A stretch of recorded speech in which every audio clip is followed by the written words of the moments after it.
Welcome back to episode 22 of the Michigan Outdoors podcast. As always, I'm Tyler Mihai alongside Steve Wyndham. Today, we have an awesome guest here to talk with us about how his organization serves America's heroes one adventure at a time. Andrew Comtois is the founder and CEO of Outdoor Driven. Andrew, thank you for being here, and we're excited to share all that you guys are accomplishing. No, thank you so much for this opportunity. It means a lot, and I know how big you guys are into helping not only Michigan, but the Michigan outdoorsmen in general. So it means a lot to be here. Yeah, Awesome, man. Absolutely. And the Michigan Outdoors podcast is available on Spotify, Apple Podcasts, SoundCloud, and a video edition on YouTube. Make sure to subscribe so you don't miss an episode. And if you're not already, follow us on Instagram as well at Michigan Outdoors Pod. And the Michigan Outdoors podcast is proud to partner with Onyx Hunt. Join the millions of hunters who trust Onyx Hunt to help them fill their freezers. Create hunt strategies for your property with custom waypoints. View wind forecasts for individual stand sites. Integrate with cell cameras and so much more. Onyx is essential for hunters to understand property lines, find an eScout public land and other hunting spots, and all the other tools to give yourself the best possible chance at a successful hunt.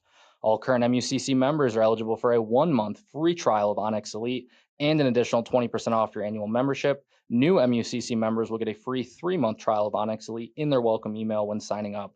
To find your current membership discounts, log into your MUCC member portal and click on the membership discounts link to see all of the benefits of being an MUCC member.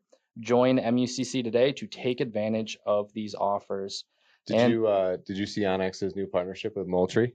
No. So Moultrie cell cams, right? So the trail cameras, Moultrie, they've integrated all of your trail camera photos to the Onyx app.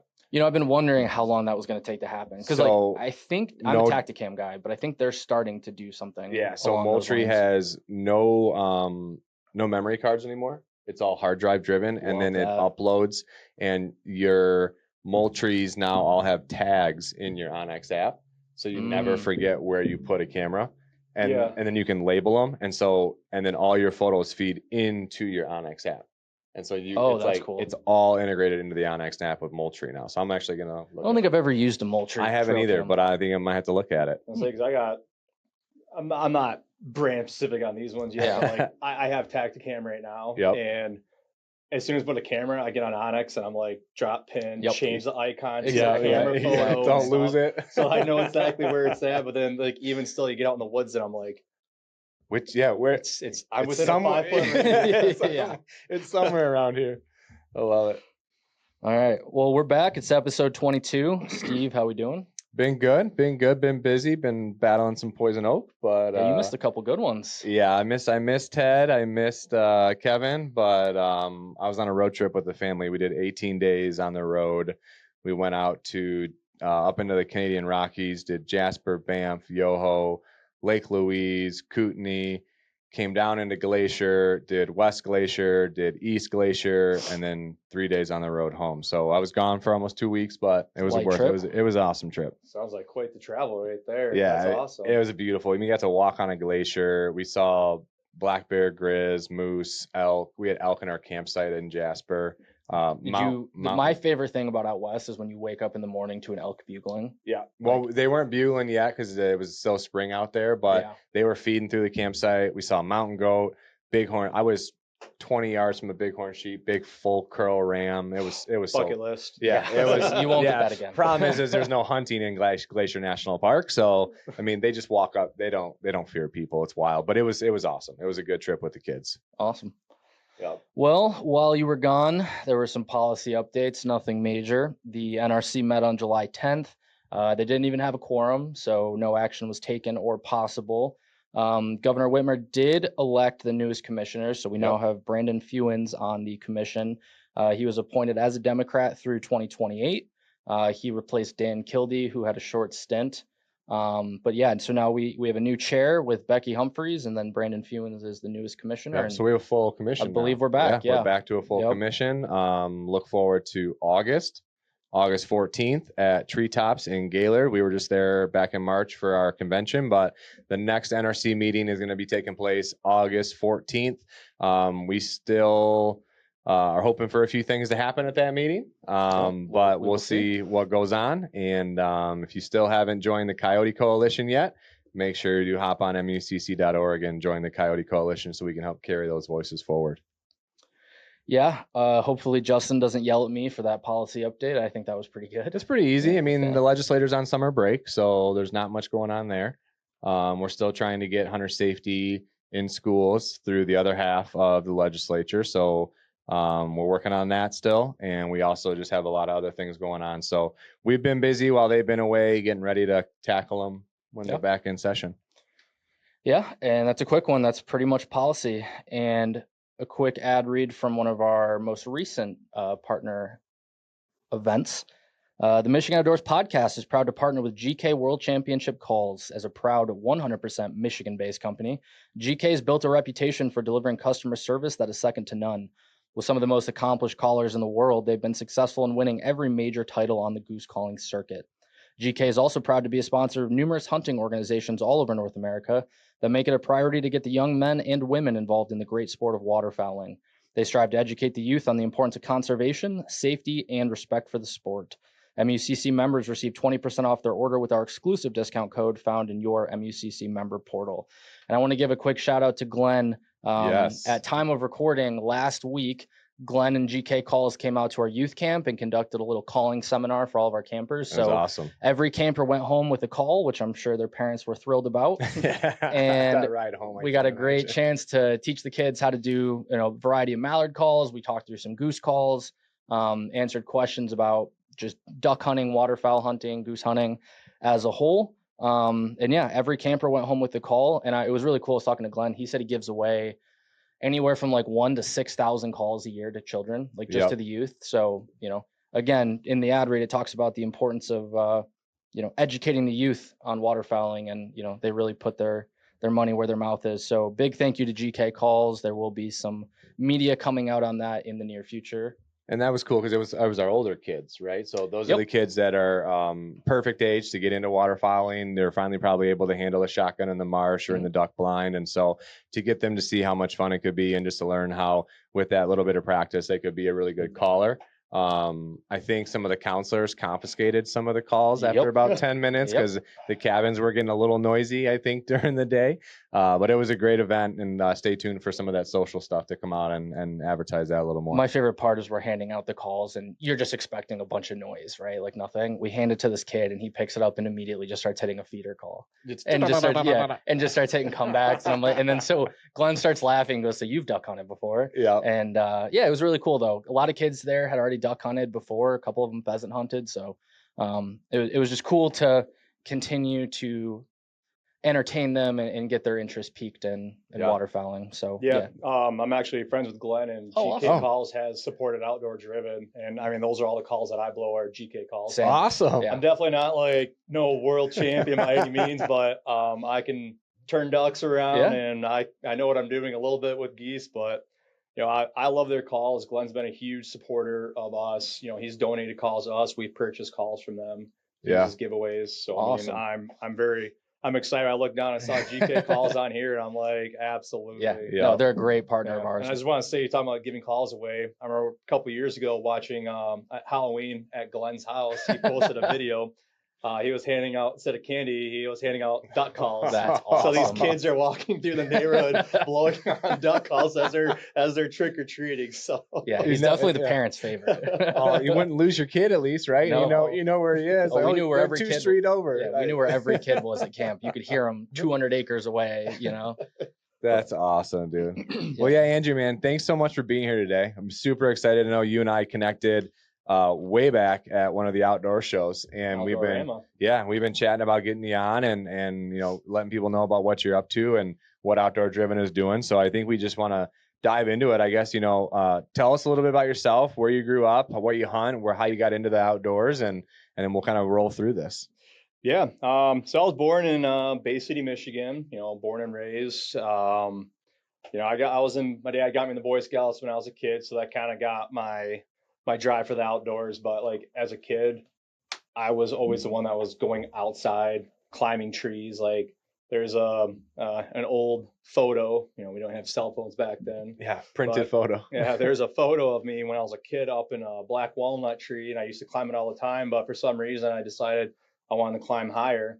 And when I did, the branch I was standing on broke, which then forced me to pull myself up which then I ended up getting even higher up in this tree, and then I got stuck. And my mom came out there and looked in this black walnut tree, and she just sees me just swing back and forth. Like, you look at like youth nowadays, like technology and stuff, but like for me, I love being outside. We had woods behind our house. I was constantly building forts. Like my love for the outdoors started as a kid, and my dad was one that kind of launched me into that.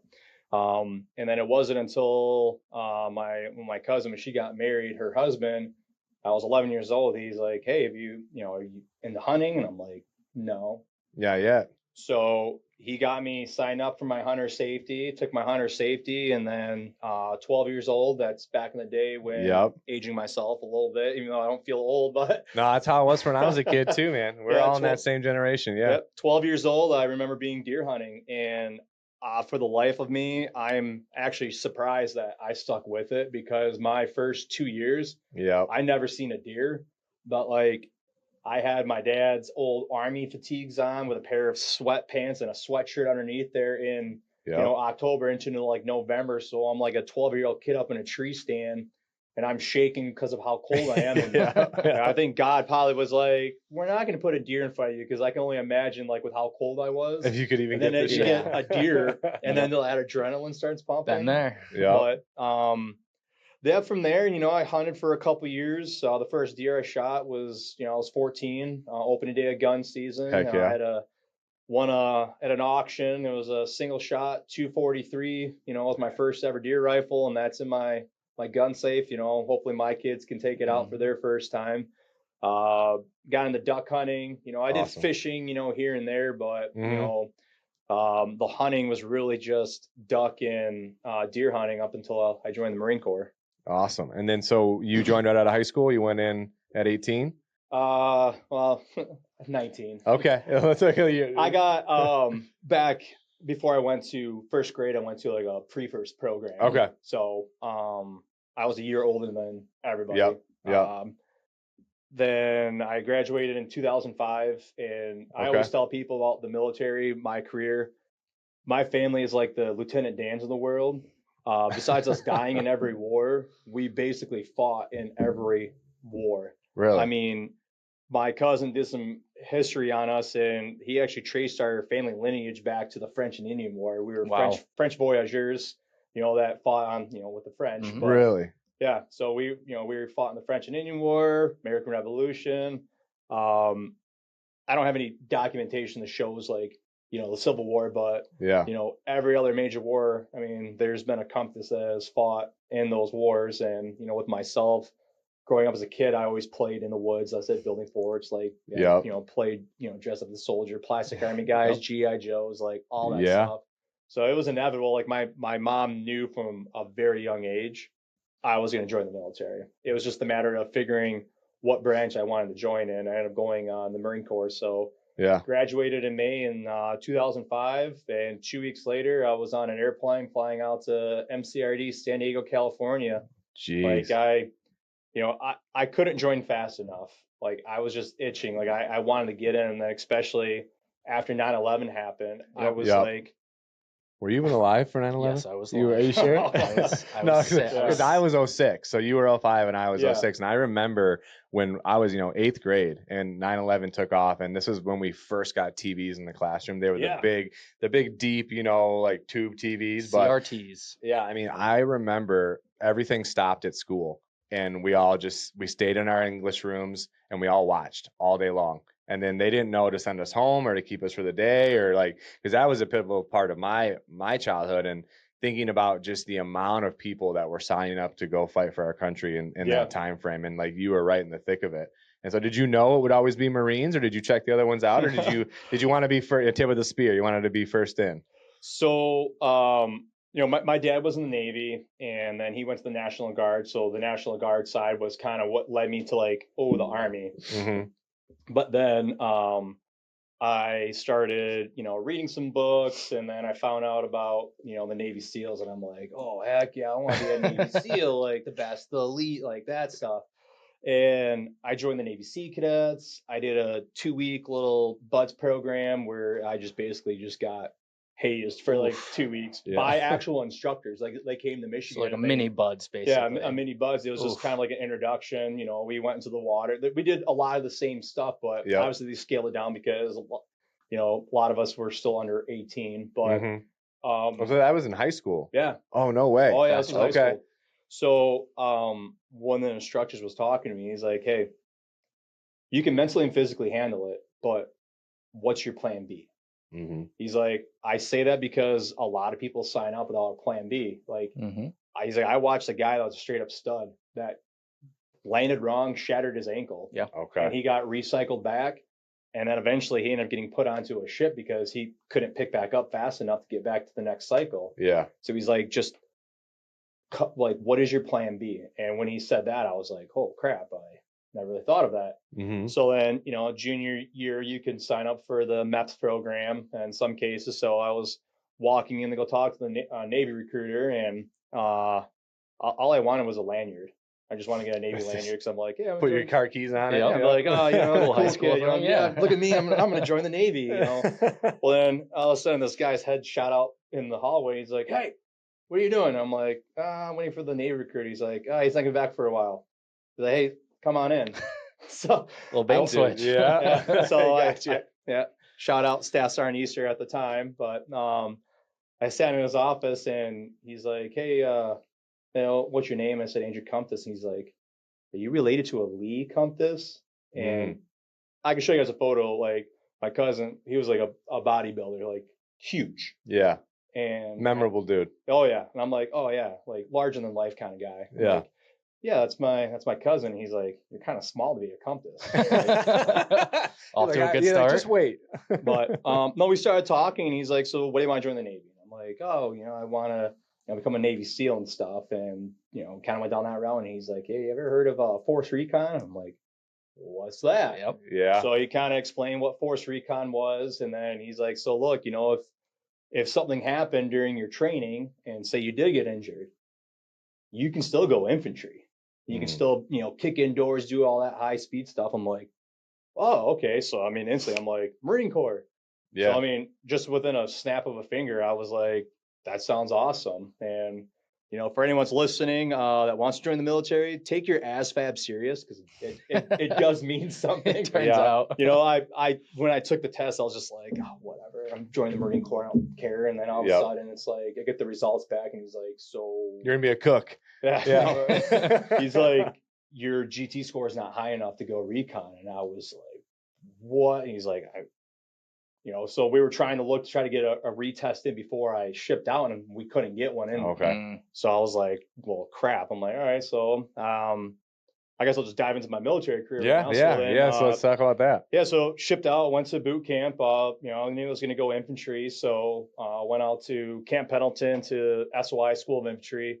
When I was there, you know, again, recruiting phases for, you know, I seen the guys that all got the tryout for a recon, and that was my thing. Was like, I swam competitively growing up my entire life. Okay. So even to this day, like, I'm still a strong swimmer. I mean, my endurance isn't there, but because I don't swim that much. But like growing up, like you put me in a pool, like I'd give most people a run for their money. So that's what hurt me a lot, was the fact I'm like, dude, where most people will have trouble in water. Yeah. I excelled at.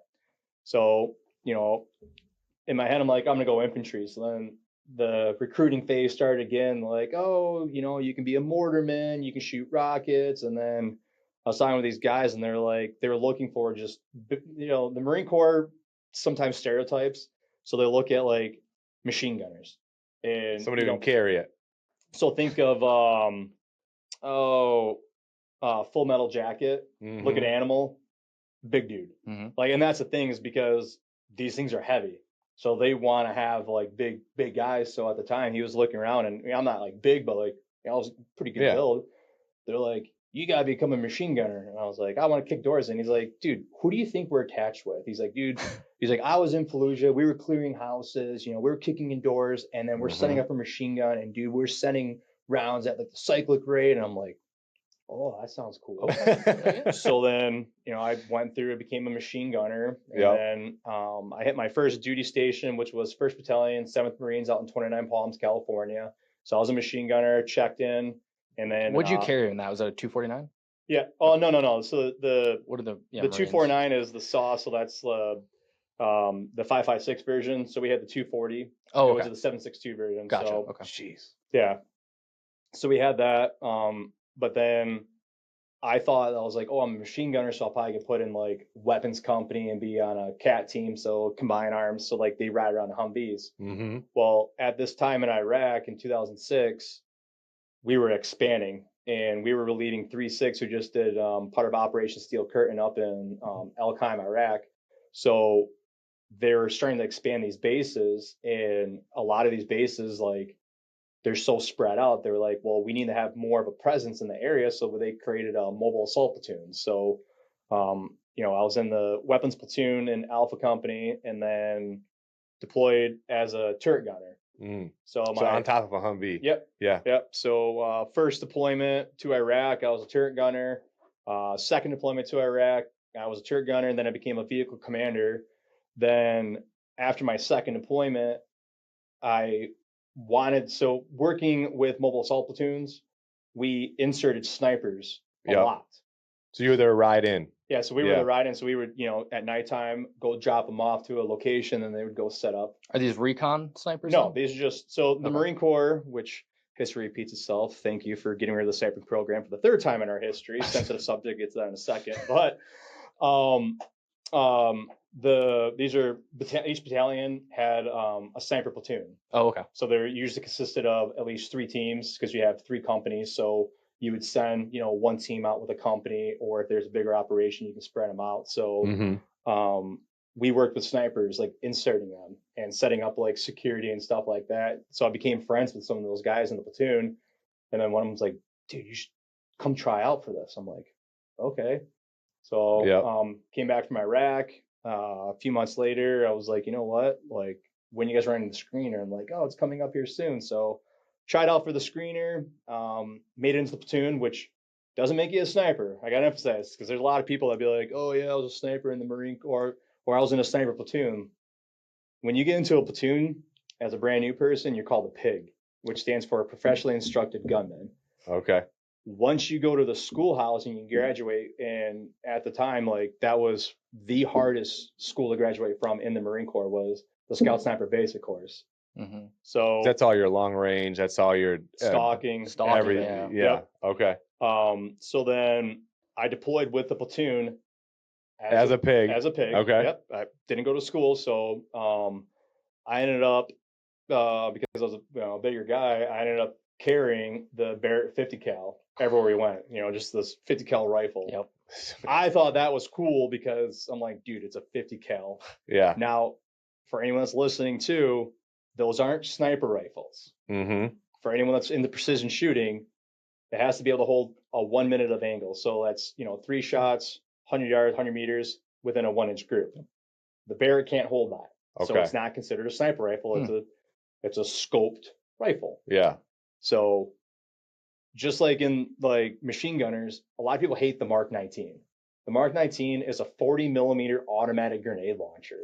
Jesus. So like when I was a machine gunner, and then they were like looking to put people on heavy guns, like the 50 cal was one that I jumped on first, but then they were like, hey, we got a Mark 19, who wants it? I'm like, yeah, I want it. It's automatic grenade launcher. Like, who doesn't want that? Yep.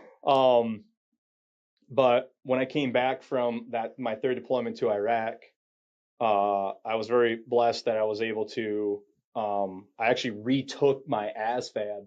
Okay. In Baghdad. They flew me to Baghdad. Really? I had a week to prep, and I had this guy that handed me a stack, which is just crazy that he had these books with him in Iraq. Yeah. Math for Dummies, Science for Dummies, like those the books, yellow ones. The yellow ones. So I'm there studying, trying to read up on the stuff, and I retook it, and I scored like phenomenal on my GT scores. So did you find the ASVAB easier being detached out, like right out of high school, like having more time? Because my guess would be you would probably, I think about like when I was in college, when I was taking, exams after college, I felt like I was still in that academic mindset where it was a little bit easier. Do you think it was harder? I assume it was easier because you scored better, but yeah. Well, one guy said, he's like, after high school, somehow you get smarter. And I think it's just more brain development. That, but like more of a maturity thing too. And the fact that time I applied myself. The first time I took it, I didn't take it serious at all. Yeah. Yep. Because I was just like, okay, whatever, it's a test. I'm joining the military. It has nothing to do with what I'm doing. Yeah. So when I came back, had a high GT score. So then I went to the Scout Sniper basic course, graduated from that, which that was pure hell. Yeah. I mean, we were up at 0430 every morning, PTing, and then you had to run everywhere. You carried a pig egg, so that's what they call them. It's a sandbag that weighs 50 to 55 pounds. Okay. So you get a sandbag, you duct tape it, and that's yours. Like, you carry that everywhere you go. Jeez. I've watched a lot of videos of that, and everything I see, the guys are just like, it's not even exhaustion, it's just like delirium. Because you just, from what I've seen, it just looks like you hike and you ruck and you're just awake and you just don't sleep. Yeah. Classwork. Yeah. And I mean, you're learning how to stalk, you're learning how to do the wind formulas in your head, you're learning just precision. I mean, you're learning everything.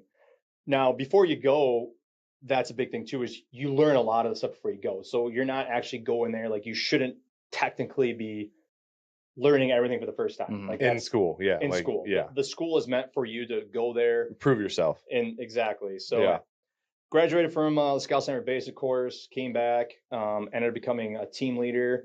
And then from there, I did 2 MUs, so they're Marine Expeditionary Units. So anytime you see a Navy fleet that's floating in the ocean, there's a battalion of Marines that are with them. Technically, aren't the Marines part of the Navy? Yes. Isn't like technically? Yes. I know. We are. It says, you know, and of course the jokes all run back and forth. Which everyone knows all the jokes about the inner branches. I mean, I will go toe to toe with people as jokes, but at the end of the day, every man, woman that signed up for the armed services, I thank them. It doesn't matter, because every job that we have makes the machine. The machine has to tick, right? If you look at the Marine Corps, they say like everything evolves around the infantry, which is true. I mean, the infantry is like the core of the Marine Corps, but in order for us to function, we need everything else. We need those cooks, we need the comm, we need the motor T, like you need admin, like you need all these different people to make the organization function. So I will never sit here if someone's like, I never been to combat, I'm not worthy, which I know we'll talk about a little bit, but like, I just want people to know, like, it doesn't matter. Like, you signed up on the dotted line to serve our country, knowing that like there could be that opportunity that you could be putting your life on the line. So on the Navy ships, we float around. A lot of it's for humanitarian service stuff. So if a country needs some aid, like we can go in. But a big thing is we're a force in readiness. So during that time, North Korea shot artillery rounds that impacted on an island in South Korea, killing 2 civilians.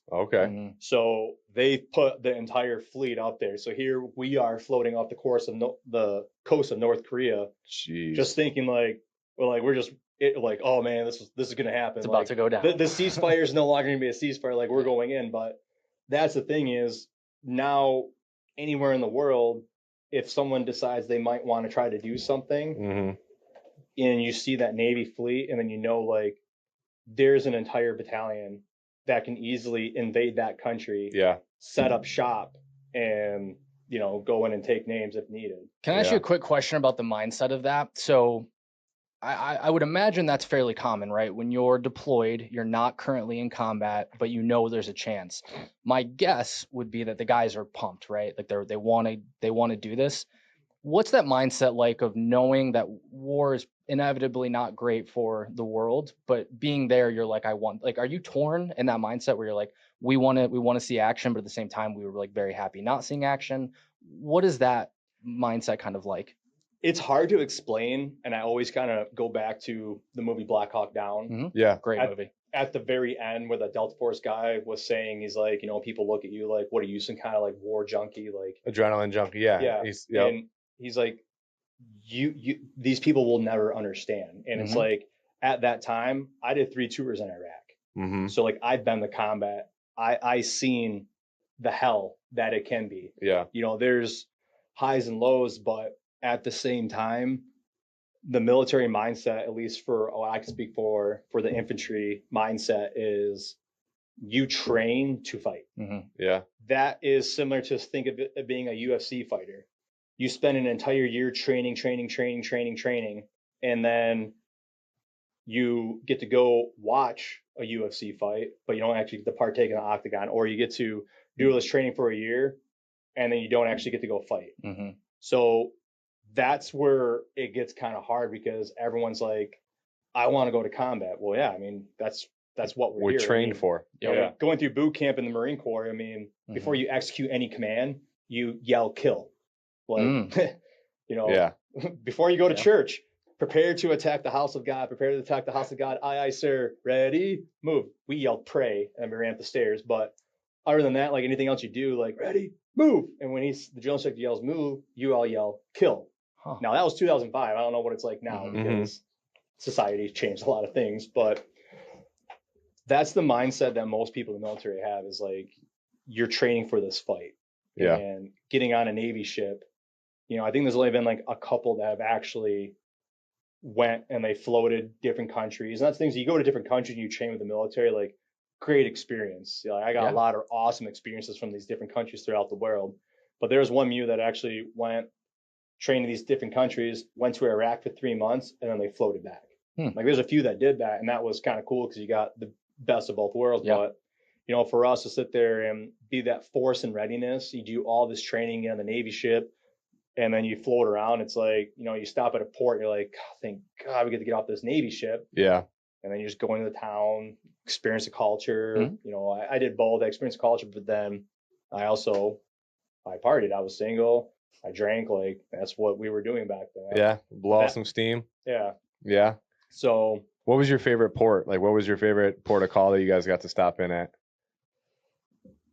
Did you get off in South Korea? Did you get to get on? Okay. No. We floated off that for like 20 some days, and then they steamed us away. Okay. And then we floated in the ocean for another month after that. Can't see nothing around. Yeah, just in the middle of nowhere. No, it can be peaceful at times. You get out. I mean, I got some photos and videos of like just how blue the water is in some of these parts of the ocean. And we get to go swimming in the ocean a few times where we're like, dude, we're probably like almost 1,000 feet down. We're like, dude, there's probably like some unknown monster that's swimming around. We have no idea. Did you ever fish? No. I've seen some videos and stuff, but like, I figured it wasn't common, but I've seen pictures and wondered if that was real. Yeah, no, but it just comes down to mindset. Back then God was always a part of my life, but my faith wasn't that strong back then. So that's why I was just out doing everything that I could, just living it. Yeah. Just, living in the moment. And after those 2 deployments, great experiences. I mean, one of the coolest courses that I went to was aerial sniper. So I'm a certified aerial sniper. So whenever I see these hog hunts from helicopters, I'm like, yeah, I get that itch. I'm like, take me back. Yeah, because we went through the course, so we're sitting there in like the Hueys, and we got a setup, we're doing, and we're sitting there and actually shooting from these helicopters, trying to take precision shots on stuff, like doing anti-piracy operations, like, that stuff. I've seen a lot of that. Yeah. That stuff was really cool to be a part of that. That's got to be some of the, like, hanging out of that Huey and just like ready to go like that. My middle boy, he's super into the military. We got books for him, and always, my father-in-law was a Marine. His brother was a CB in Vietnam. And so lots of family history there, but like, he's always just like, do they really, like, how do they not fall out of the helicopters? I'm like, I don't know. Like, but like, so maybe I have a question from him for you. Like, are you strapped in? Are you tethered in when you're hanging out the Huey? For us, like, we are tethered in. We did stuff with Force Recon where we actually fast roped from these, which they would sit there and put literally like a ratchet strap across their lap.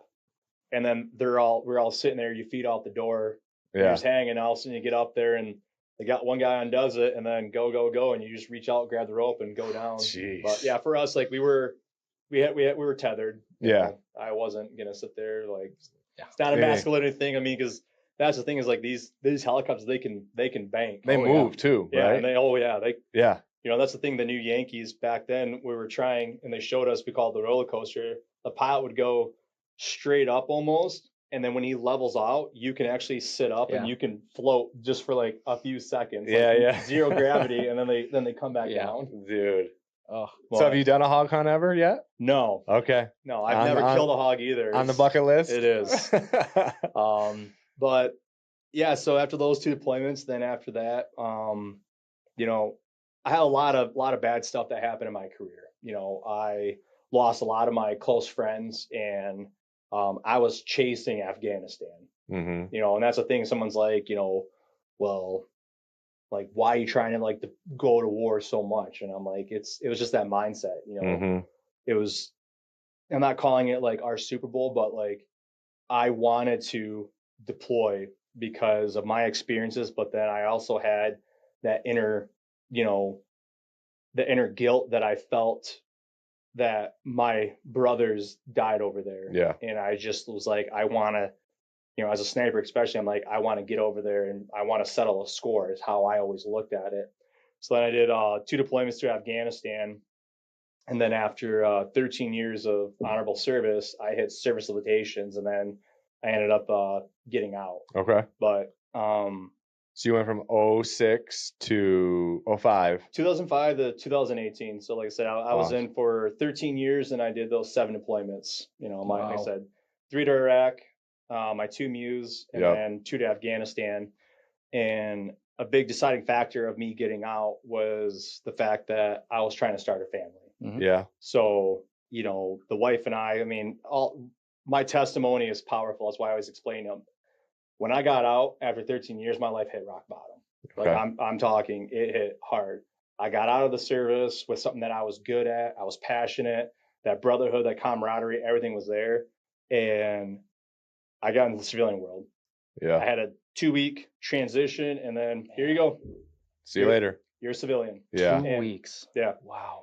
And the job I had lined up fell through. Okay. I was leasing a truck at the time because I'm like, I'm going to lease to buy because now I can buy a brand new truck, not have to spend $700-800 on a payment. And then at the end of it, I can just, you know, because the job I had lined up, I thought it was going to be, I'll make tons of money.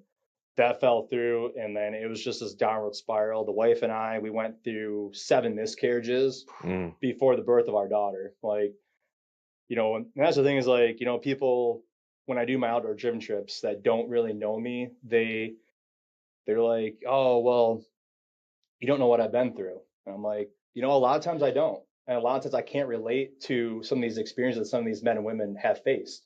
Yeah. You know, stuff that happened in their childhoods, the traumas. I was very blessed and fortunate. I had an amazing family. You know, we weren't well off. We weren't upper middle class, but like, you know, we had enough to get by. Like, you know, my dad would scrap metal to pay for us to go get like, you know, whenever I always thought Ponderosa was like, dude, yeah, I love the place. Like, oh man, like we're big time. We're eating at Ponderosa, like the buffets, man. You probably have never been to a Ponderosa. Okay, I was gonna say.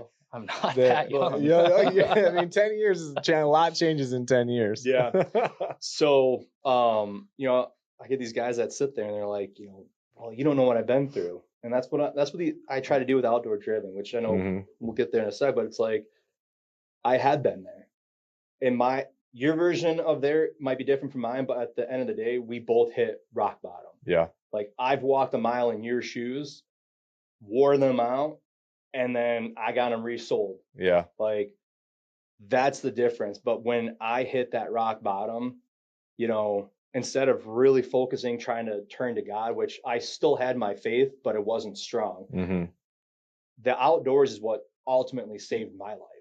You know, I was substance abuse with alcohol. I never woke up like, oh, I need to drink, but I drank every night to go to bed because that's how I slept. Yeah. I would fall asleep. I wouldn't dream. And alcohol was my thing. So going back, you know, I started hunting when I was 12, 14, you know, deer hunting, duck hunting, joined the Marine Corps. And during my time in the Marine Corps, I went fishing a couple times. I think I went duck hunting once or twice when I came home just during the season. But other than that, like my hunting fishing career was like non-existent. Yeah. Man, and I kicked myself because if I would have stuck with that stuff through the Marine Corps, I mean, I was in some awesome places in this country I bet. and throughout the world where I could have took advantage of some in these excursions. I could have killed some awesome, awesome creatures and animals, but Yeah. no, I was too focused on just partying and all that stuff. And obviously, being Iraq, Afghanistan, there's not much there. Yeah, I'm not really going to be, going into details on the hunting aspect, but Sure. so that's why, as a hog, you're a hunter of gunmen. I mean, that was the mindset. But quick note on that: people always are like, two things I get with finding out I'm a sniper. I bet I'm a better shot than you. You know what? I bet you are. Yeah. I still get people today like, I bet I can outshoot you. Yeah, I bet you can. A, I'm out of shape from shooting, but B, your style of shooting versus my style of shooting, completely different. Mm-hmm. Let's throw a combat load on. Let's go hike with 80 to 100 pounds on your back. Yeah. Just wondering if every step you take, if that guy up front with a metal detector actually is picking up stuff, or if am I going to lose a limb? Like, yeah, you have that mindset, and then all of a sudden, then it gets kinetic, and now you got to sit there, and you got bullets coming both ways, and you got to do your shots and still make a shot. But the biggest thing is scout snipers. There's a reason why it says scout sniper. 70% of our job was being reconnaissance, basically. Okay. We would go out surveillance. Like, that was what we did. How long were you in the field? Like, what was your longest time that you were like on, like you were out there, like training or in country? In country. Afghanistan, you'd be lucky if you can get 12 hours. Okay. I mean, dude, like, anywhere you go, there's sheep, goat farmers, they're all over the place. Like, you ever seen Lone Survivor? Like, how they got compromised? Mm-hmm. Yep. Yeah, I mean, dude, you're literally like in a random spot, and all of a sudden you look over, you're like, why are there kids right there? And then they're like, oh, hi, Miss Star. Like, oh gosh, like, yeah, all right, we got to get out of here. Yeah. It was very hard to stay hidden for a long time. And Iraq, we were in a house for 48 hours. Okay. Just surveillance stuff, and that's all we did was like, yep, whoever we're looking for, yep, they're there, or they're doing this. I mean, so it's like people always think like, oh, a sniper, like, I bet I can outshoot you. Like, yeah, you can. Yeah. Whatever. But then they're like, oh, you must have, tons of triggers. Like, no, man, like, our job really wasn't that. So that's the thing I want to clear the room. Like, when people think of, snipers, like, we're not always pulling the trigger. We're there for reconnaissance. We're there to sit there and gain on the ground intelligence. So it's like running a trail camera.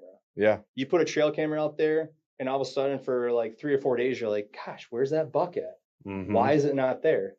Well, probably because you do a little more research, and if you go out there, you're like, oh, well, there's a trail system over here, or what's the wind direction? So like, that's why, like, you can sit there and have all the cameras and stuff, but until you actually get physically boots on the ground, and you get that observation, then that's when 100% like, oh, this is what's actually really happening. Mm-hmm. Yeah, definitely. But through all the stuff that happened to me when I hit that rock bottom, the outdoors is what saved my life. I decided at one random day, I'm like, it was October, I'm like, I'm gonna go deer hunt. Yeah. So went out, picked up my deer license, grabbed my bow, like any good archer. I flung 3 arrows. I'm like, I'm done. I'm dialed in. 20 yards, I'm good. Let's go. And I went out there, got in the ladder stand first thing in the morning.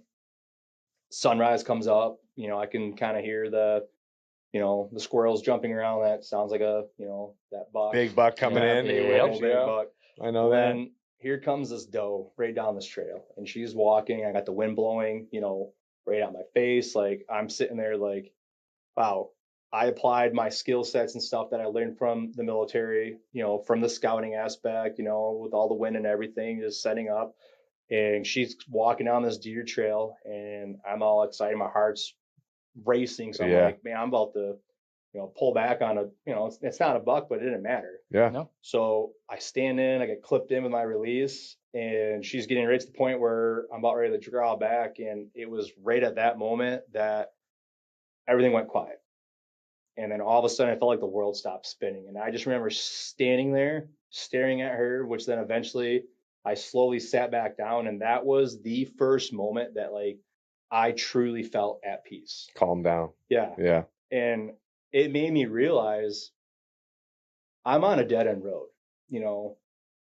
At one point, someone was like, well, did you ever think of, suicide? The thought was never really like at my forefront, but I do remember one night I was standing, I was downstairs in my basement, I was cleaning my 1911, I was staring at it thinking like, I could probably put around this chamber and I could pull that trigger and just end it all. Like that thought actually came into my head. Yeah. I didn't do anything with the gun, but like I was staring, and the fact that I actually thought about that as an option. Yeah. I was like, at that moment, it didn't realize, but like when I was in that tree stand and just the calm, the serenity, the quietness of the outdoors just made me realize, I'm like, I need to get off this road. Yeah. How am I going to change my life around? What am I going to do? And, it was a struggle. I was trying to find that purpose, that calling, going 13 years in the military to not having it, yep. having all these miscarriages. Like a big reason I got out of the military was that I wanted to start a family. Yep. And, here I am, like, I'm a failure. We can't have a family. We're a failure because I don't have a good job. Like, I don't have a career. Like, what am I going to do with my life? And at that moment, everything slowly started to turn around for me. So when was Outdoor Driven founded? Outdoor Driven was founded in. How long after that moment?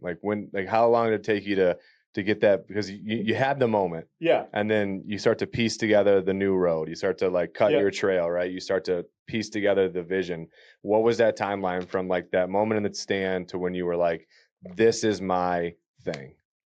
So when that happened, that was because I got out in spring 2018. So it was that immediate deer season. Yep. So it was that fall that I really started to like realize. And in 2019, I had a friend that reached out to me. It was like, hey, there's this organization that's taking veterans on a bear hunt in Maine. Like, do you want to go? It's last minute cancellation. And I was like, sure. Yeah. So went up there. Could have shot a bear, but I'm pretty sure a king size pillow would have been bigger than this bear. So the little one. Yeah, a little. So I passed on it, but after that trip, I was talking with the president of that organization. I said, like, I love what you're doing here. Like, you're helping veterans. Like, what can I do to help you? He's like, well, we have no one in Michigan. Okay. So I'll go back to Michigan. I start helping them out. But everything I was doing was going out of state. Yeah. All the trips, all the adventures. I mean, I ran some trips in Michigan, but like everything I did was going out of state. And I was just like, one of my other close friends, there's actually two of them, which ironically, they are on my board. Okay. They like to go back and forth on who was the one that really told me to do my own thing, but who wants the credit for it? Yeah. I mean, honestly, it was kind of like they both said it at different times. Yeah. So they saw that in you, that drive and that passion. And it was, why don't you start your own? And I started laughing. Full-time job, because at the time, I did get a good job. Worked at was Dow Corning, but now Dow Chemical. Yeah.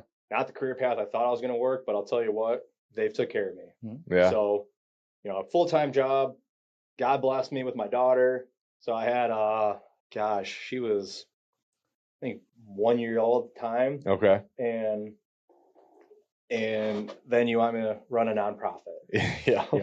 Like, let's see if I can make this happen. Well, sure enough, rolling right into January 1st of 2023, I stepped away from the other organization and got on with LegalZoom, started filing all my paperwork. Within, I think, 4 or 5 months, we got our 501c3. Awesome. And then after that, it was pedal down, full steam. Yeah. And we started Outdoor Driven. That's awesome. A big drive for me doing Outdoor Driven, which I know you've seen about the website. Yeah. But it's a powerful story. Yeah. So when I hit my rock bottom, the outdoors is what pulled me in. But it was in 2014, my wife's cousin was a Marine that was a poster child for if it can go wrong, it will go wrong. Never met him, which one day I will. But the family was saying that he just needs someone. Yeah. And the biggest regret of my life, I said, sure, set it up.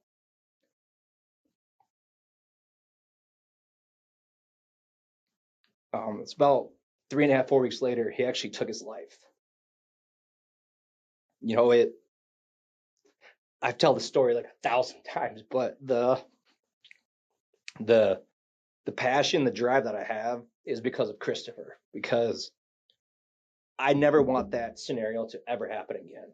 You know, I never want that call for help to be there, because that's the biggest problem that like men specifically have this issue. It's that male masculinity. I mean, here I am on a podcast, you know, crying, you know, but that's okay because I'm comfortable with my struggles and my issues. And when I became open about it, it changed my life.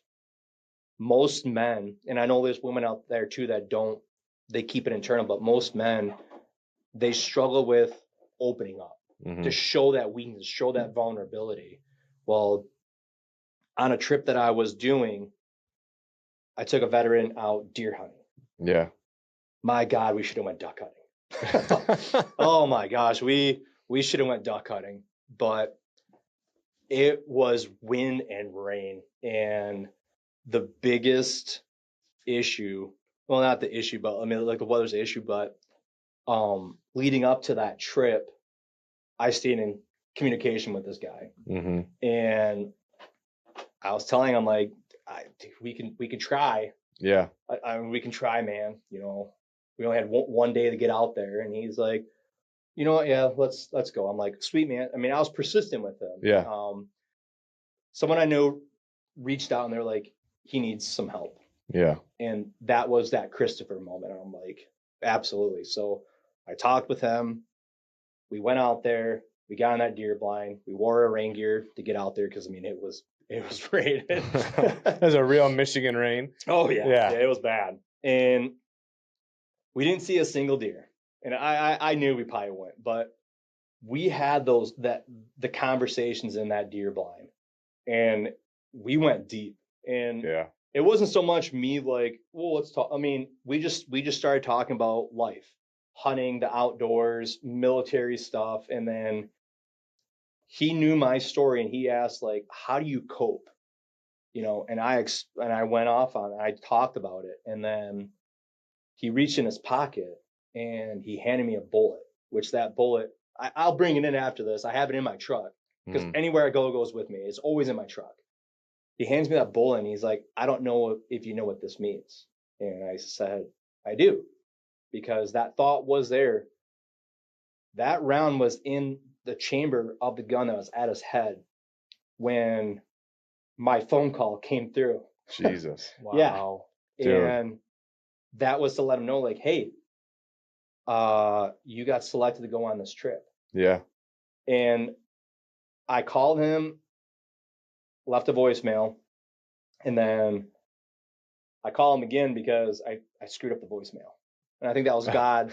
I think that was God saying, because I mean, I left the voicemail. I'm like, oh crap, I forgot to mention one part of it. So I called back again. And then the fact that I called twice and he's like, what is this? Yeah. So who is it? Oh yeah. Pick it up. So then he picked it up and I was talking with him, and then that's when he mentioned that to me. And of course, you know, I'm sitting there like tears down my face. I'm like, oh my gosh, you know, I can't believe that.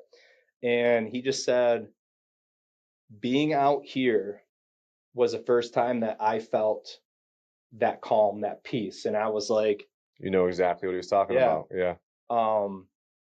So that was like a big driving forefront for who Outdoor Driven is, what we do, because our mission, like it says, Outdoor Driven is driven to serve America's heroes, one adventure at a time.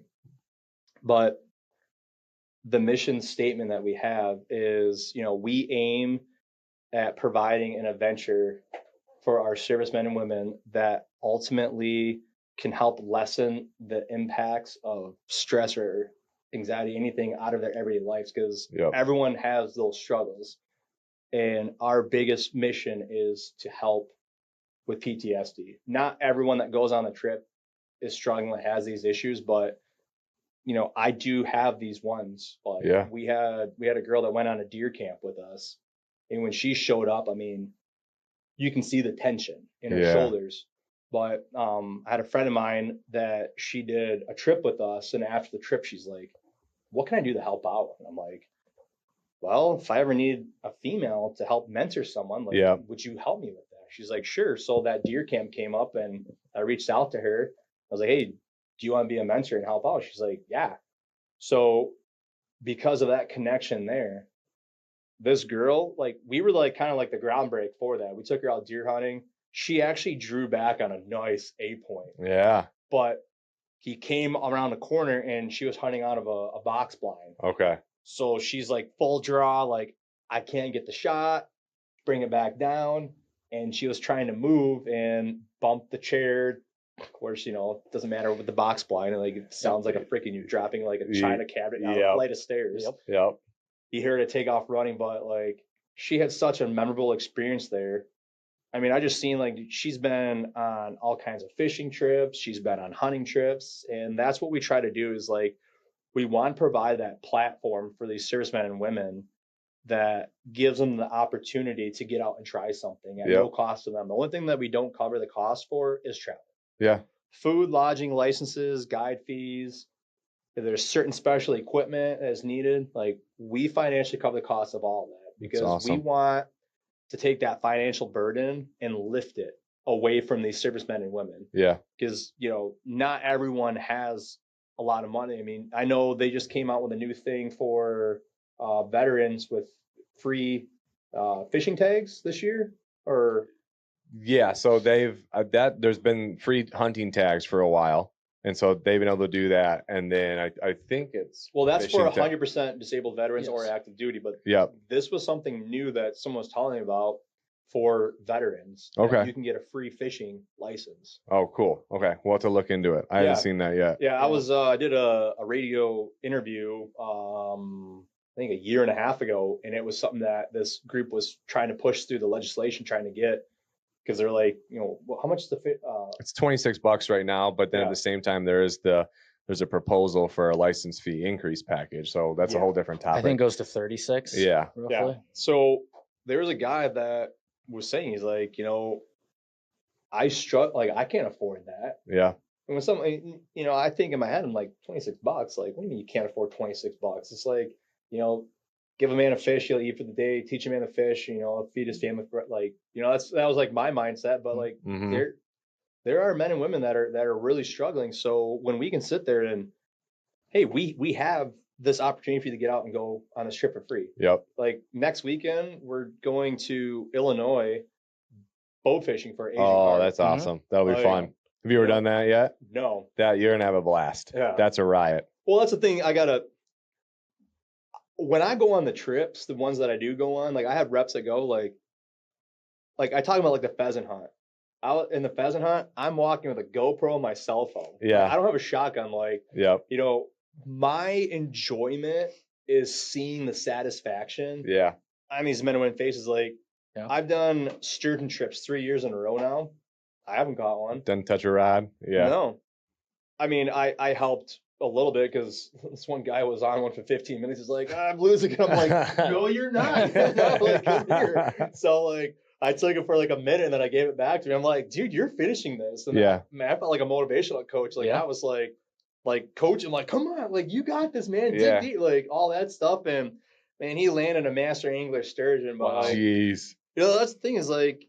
But that's that leadership mentality though too, right? Like you've got that leadership background and it's like you take care of yours, right? And like the people you're taking on these trips, like that's a powerful statement of why people should look you up, get involved, reach out, because you're driving the boat and you're not touching the rod, you're carrying the GoPro, you're not carrying the but that's because that's your tool to share the story, to get more people involved, to reach out to more vets, to say, hey man, we are here. So you're doing that behind the scenes thing, but you're impacting so many other lives that are in front of that camera, holding that shotgun, holding that fishing rod. And that's just it's so cool to me. And like when, you and I first started talking, it was like, man, like how can we help elevate this program? Because I mean, I worked in suicide prevention for a long time, but like, you know, I never knew how to relate to our armed service members, right? Because like I never was one, but we always reached out and we had partners and we had people we could call on. And now that I'm in conservation, like what a cool way for me to still like have that connection, right? Have that expert in you and be like, hey, I met this guy at a show and I got a guy for you to talk to. I got, you know, I meet a guy wherever but like that was what was so cool to me was like, we now have an outlet as Michigan's conservation leader to pass off those armed service members, those veterans, to someone who can really relate to them. Because I can guarantee you, if it was me in the blind with that guy that went that with that bullet, he wouldn't have had the same experience. He wouldn't have opened up the same. He had you as that guy again in my shoes. That was that powerful moment for him, and that's the coolest thing about it to me. And if the stories you just told aren't enough of a reason for people to join or get involved, I don't know what would be. Yeah, I mean that's the thing is like, you know, Christopher is the story. You know, he's on my hero bracelet, on my other brothers I serve. Like, he is what is my passion, my drive to get out there. But every time I get, you know, when I was talking about that girl on that deer hunt, like when she left Sunday, I mean, this is her in the chair day one. This is her on Sunday, like, you know, and it's just see like the weight lifted. To see that transition, and then to also see all this other stuff that she's doing, and like the other guys that we see, you know, and that's the thing is like with Outdoor Driven, like the name speaks for itself. We are driven to be in the outdoors. You know, God has what has helped me completely 180 full circle around in my life. Like ministry is so important to me, but that it's the stepping stone. You know, God guides and directs me to like do his work. You know, all I'm doing, I'm just a messenger. But for me, the outdoors was my first step. That was a church. Yes. Yeah. And I know for so many men and women, like it's just taking that leap of faith, like taking that 1 foot and stepping that first step forward on the new path. Yep. Yeah. And, you know, we do hunting trips, you know, whether it's deer hunt, duck hunts, goose hunts, turkey hunts, pheasant hunts. I mean, we're starting to slowly branch into like other avenues with that, but like fishing, I mean, you know, we got, you know, walleye, sturgeon, muskie, you know, trout, it's just, you know, I mean, especially if you look at Michigan in general. Oh, yeah. It's just, there's so many opportunities, but, you know, not everyone likes hunting and fishing. So that's when someone, this couple approached me, you know, the Serenity Equine Facilities out of Essexville, Michigan. We've done a lot of horseback riding trips, like the equine therapy, you know, awesome. Is there, and that's the thing we always tell people, like you go on that trip, like you can volunteer to come back. Yeah. Like, they're always looking for help out there, whether it's just take a horse out and, you know, just groom the horse or, you know, take it for a little walk, you know, just, you know, help out a little bit with that. But then this is always crazy. I do a golf outing, you know, you guys come up Friday, so I'm excited for that one. But, everyone's golf outings are typically fundraisers. Yeah. Mine, I do all the fundraising on the front end. So now we're taking out, which I think my wife just told me today, I think we're almost maxed. Yeah. 136 veterans and first responders to come out for a free day of golf. That's awesome. It's a golf scramble, but I do all the fundraising up front because it's hard when someone's like, you know, well, what lane is outdoor driven? You know, you look at these other organizations that are, you know, speciated. Yeah, strictly, you know, archery. Like shout out to Index Archery. They're a veteran organization too that they give bows to veterans. Like awesome. That's super cool. That's their mission is that. And I see other, you know, you get walleyes for warriors, vets with nets. Like that's their one thing that they do. For me, my one thing, I want to help as many people. And not everyone likes fishing, hunting, whatever. So for me, I spread myself a little too thin, but I also can see the benefits. Yeah, maximizing your impact. With that, because that way I can hit any genre of person that wants to try to get out, you know, whether it's hunting, fishing, horseback riding, backpacking, camping, like those. Yeah, you guys are doing a lot. Yeah, I got a friend of mine. Michigan weather hasn't been the best, but last year was an amazing year for ice climbing. Oh yeah. So this year he's like, hey, if weather it looks good, you know, we can set up some ice climbing. You know, we can do some backpacking camping. Like, that's awesome. You know, there's a lot more stuff that we're going to try to get into because again, we just want to help as many men and women as possible. That's awesome. On the lines of new things you want to do or things that you want to do, what do you need for help with that? What are you looking for from people? Is it land access? Do you need more mentors, instructors? Man, where to begin?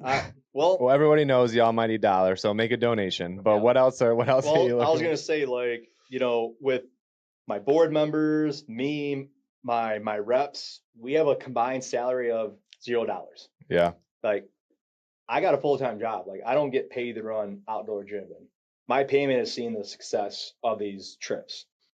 So first and foremost, I mean, obviously it's money. You know, we're a nonprofit. Like, we need money in order to function. And whether it's $1, you know, Mayor and Associates, I give them a huge shout out. They're our first legacy sponsor. They're donating $10,000 each year for the next 5 years now. That's awesome. You know, if that helps you plan so much too, right? That took, like that commitment. Just to even think about 2026, like regardless of how the rest of this year goes, I'm starting off next year. If we had no money in the bank account, January 1st, bam, we're gonna get 10 grand. So just knowing that, like getting the operating budget going, like that's nice to know. So it doesn't have to be 10 grand. Like if there's people that are listening that know businesses, like whether it's, I said $1, or if you want to be like, hey, we want to donate $1,000 every year. We want to do 5,000 every year. Like 100% of that money goes back into the organization. But besides that, the next thing that I'm really trying to focus on is like a place that we can eventually call home. Okay. You know, like I would love to have a command center.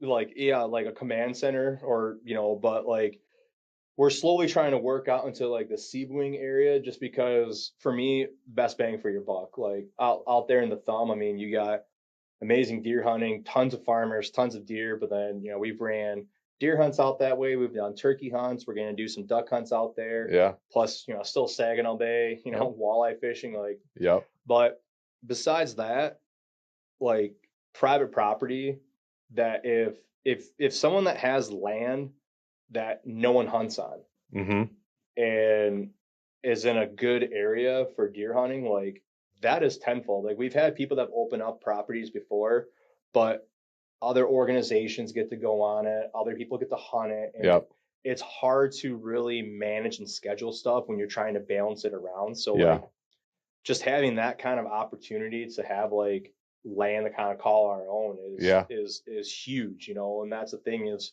you know, we work with the Saginaw Basin Land Conservancy, you know, and they get property donated to them because people don't want to see it get developed. You know, so like knowing like if someone out there listening has property that they don't want, to, you know, an apartment complex being built or a Dollar General to get thrown on a random spot like that. Like, you know, we can work something out where that can help us out because now that is getting veterans, first responders in the outdoors. Well, you could camp out there. Yeah. You could, you know, you can do your hunts. You can do any of the other stuff too. It's not, you know, it allows you guys to have such a big toolbox. Yes. With that single piece, that single item. Yeah.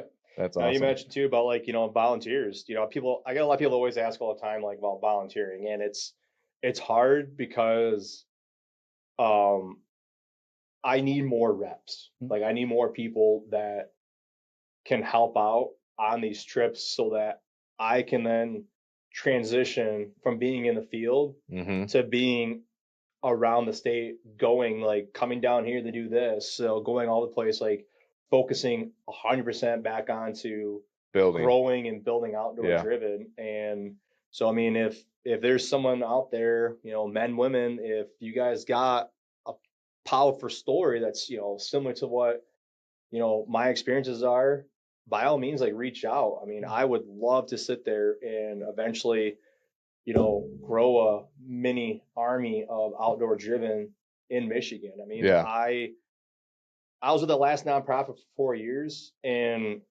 people in Bay City barely knew who I was. Mm-hmm. You know, I'm not saying it's still like that. I mean, well, we're 87 years old, and some people don't even know who we are. So I mean, we're working on that too. But hey, but you know, we just had a billboard that we got selected for. So we had a billboard up, you know, that was on I-75. Oh, nice.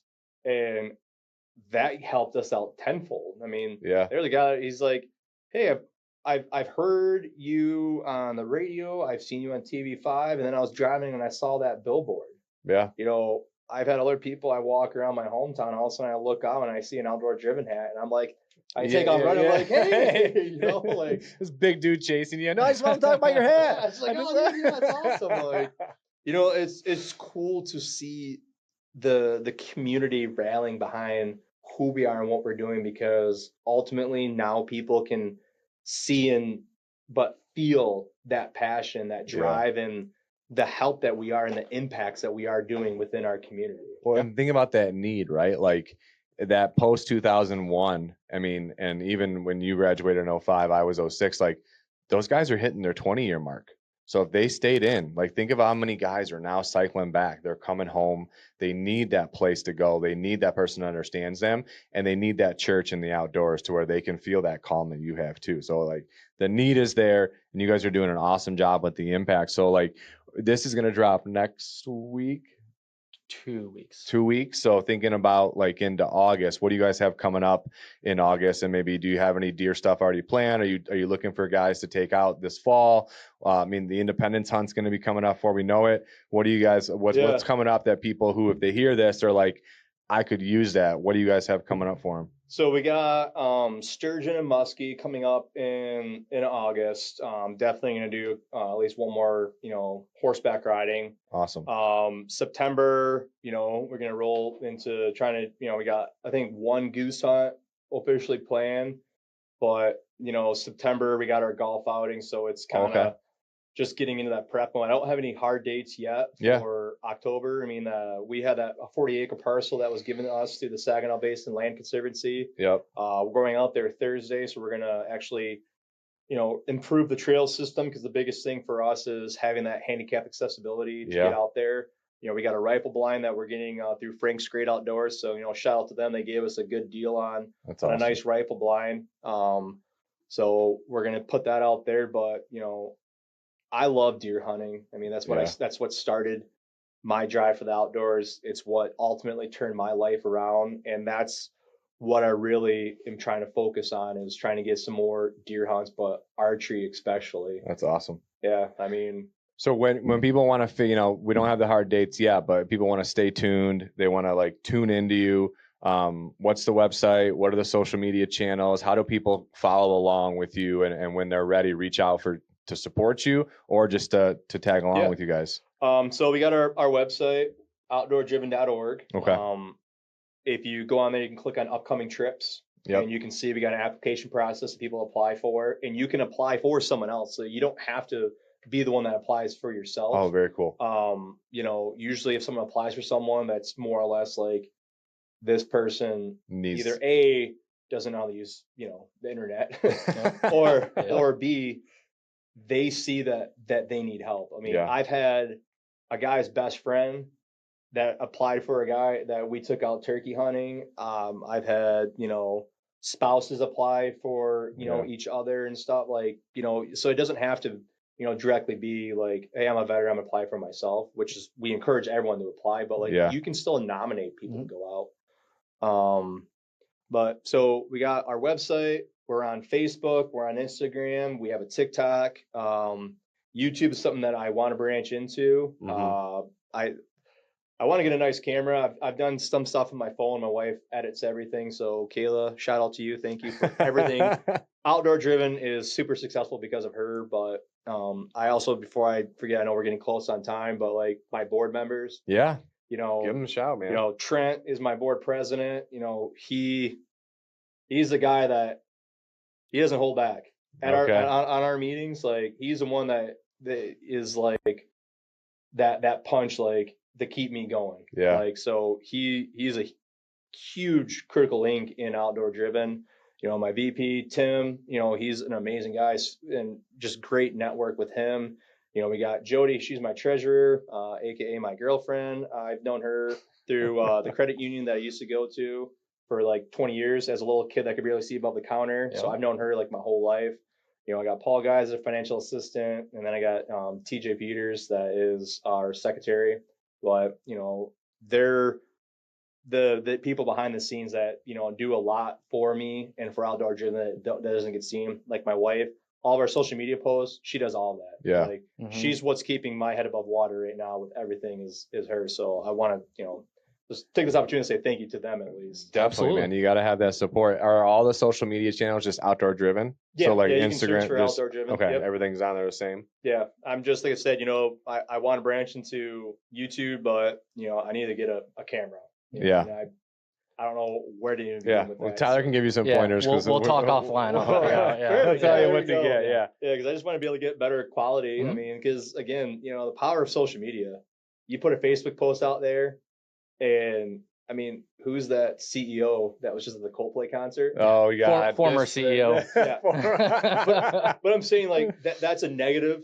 But look how fast that spread, and like look at like all the memes that pop from that. Yep. But like just how powerful social media is. Like when someone is asking for help on there, and you start seeing that share button get bigger and bigger, and like we made a post, and all of a sudden we look, and we had like 56 shares in like 10 minutes. I'm like, 2 years ago, we make a post, there'd be like 1 like and like 1 share. So I mean, just that aspect of it alone, and that's what we need. Is like we need more people to go onto our social media, give it a like and follow because of the algorithms. Yep. When we share a post and then you like it, it pops up on your feed, and that could make or break someone's life where they can see that and be like, what's Outdoor Driven? And then they click on it like, oh my gosh. Like, and then now we have that Christopher scenario again where, there's a cry for help and we can physically step in and actually help change a life. That's awesome, man. Well, we can definitely help share some stuff and help keep you guys boosted as well. And, we'll do a joint share on this episode. So you guys share it, we'll share it, we'll get the word out, have your story get out to as many people as possible. But I just can't thank you enough for the work that you're doing and coming to hang out with us today and sharing your story. And I think this was an awesome episode, super powerful, and, keep grinding, man. You're doing awesome work. Yeah. Thank you for sharing your stories. Those were amazing. No, thank you. I really appreciate this opportunity. It means a lot, especially with what you guys do. It's people like yourselves that, go out there and actually will stand in front of Lansing and, the Capitol and present stuff to help promote the future of, the state of Michigan's conservation and everything around with it. So, if it's not for what you guys do, people like myself with Outdoor Driven, it would be an uphill battle. That would be a constant struggle for us to even try to get them out hunting and fishing. So appreciate what you guys do. Yeah, that's awesome. Maybe we'll have to get our booths next to each other at Outdoorama next year. We'll have to have show span put us side by side. If you got a poll, that'd be great. Yeah, I'll make a call. I'll make a call. All right. And the Michigan Outdoors podcast is proud to partner with Giant Mouse Knives, a Michigan-based company born from a shared vision in 2015 to create knives that combine exceptional design, top-tier craftsmanship, and a strong sense of community. At Giant Mouse, every knife is crafted with care and purpose. From the first sketches to the final production, the team ensures that each blade meets the highest standards. Whether you're in the field, on the water, or tackling your next outdoor adventure, Giant Mouse knives are built to perform and made to last. Explore their full lineup of exceptional everyday carry knives at giantmouse.com and follow them on social at Giant Mouse Knives for updates on new releases and exclusive drops. MUCC members receive an exclusive 25% off their order with the discount code found in your member portal. Giant Mouse Knives, knives done right. And we have a very special Giant Mouse knife in the studio today. So we have number 1 of our limited edition. We got 10 of these made. They've got the MUCC logo on it. They're individually numbered. We are giving these away as a gift for anybody who donates $500 until they're gone. So we're doing a fundraising campaign right now as we get into the heat of hunting season and start making all of our hunting plans. While you guys are thinking about deer camp, duck camp, whatever it is, remember, kind of just what Andrew said, that we are kind of out there always fighting for you guys. And you can get a free Giant Mouse limited edition knife, MUCC logo engraved on it. Numbers 1 through 10 are what we have. And you can own a little piece of history for making a gift to protect your right to hunt, fish, and trap. Yep. And then we just have, I believe, 2 events coming up for the MUCC housekeeping. Yeah, a little housekeeping coming up. East Side Charity Shoot is taking place at Multi Lakes Conservation Club. So we're doing our annual Michigan Outdoors Youth Camp Charity Shoot. This event benefits our youth camp which helps educate the next generation of hunters, anglers, and trappers. Youth camps take a lot of work to keep them up and running and keep roofs from leaking and hot water heaters flowing.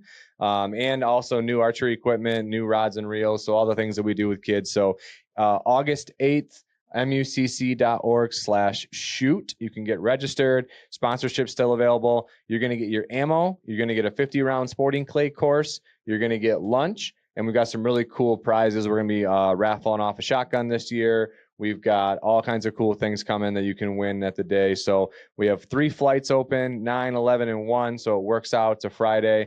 You can jet out of work a little early, catch that 1 o'clock flight, or show up in the morning and shoot with us at 9.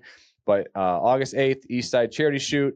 And then Rooster Ranch. So coming up at the end of September 26th, we're going to be at Rooster Ranch in Ubley, Michigan. We're doing a pheasant shoot. You're going to get a tower hunt in the morning. We're going to have lunch. Then we're going to do a field hunt in the afternoon. Ammo is not provided in this one, but we have ammo regulations on the website. But mucc.org/rooster. Come on out and join us in September.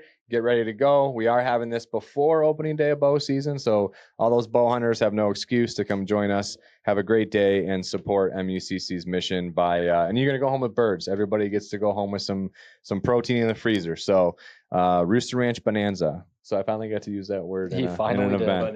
Bonanza. I've been trying to work in Bonanza to an event at some point, so we're doing it. All right. Well, Andrew, thank you again. This was amazing. Really appreciate you coming in. Appreciate what you're doing. Thank you for your service. Yes, sir. Yeah. Appreciate you, man. All right. Thanks, guys.